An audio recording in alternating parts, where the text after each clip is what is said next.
अगर आप भी चाहते हैं एलके म्यूजिक का ऑडियो वीडियो सबसे पहले आप तक पहुंचे तो लाल बटन दबाकर चैनल को सब्सक्राइब करें, साथ में बेल आइकन को दबाना ना भूलें।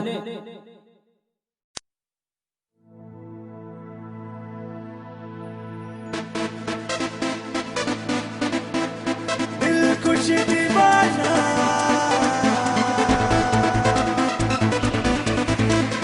दिल कुछ दीवाना।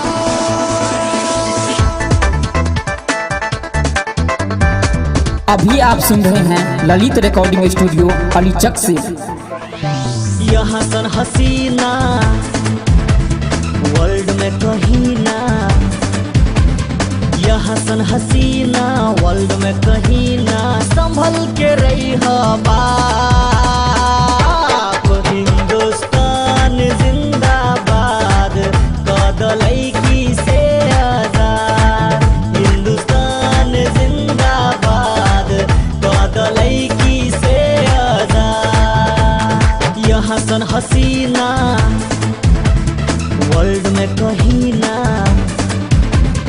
यह हसन हसीना वर्ल्ड में कहीं ना, संभल के रही है बाप। हिंदुस्तान जिंदाबाद, कदलई की से आजाद। हिंदुस्तान जिंदाबाद, कदलई की से आजाद।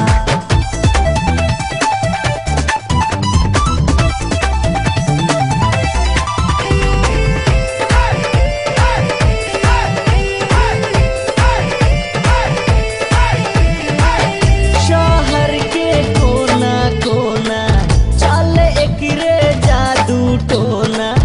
शहर के कोना कोना चले एकरे जादू टोना। बड़ा मुस्कुरावे दिल के जलावे, बड़ा मुस्कुरावे दिल के जलावे। सब लइका बनल खिलौना, दादा एक एक के बाद। हिंदुस्तान जिंदाबाद, कदलई की से आजाद। हिंदुस्तान जिंदाबाद, कदलई की से आजाद। अभी आप सुन रहे हैं ललित रिकॉर्डिंग स्टूडियो अलीचक से।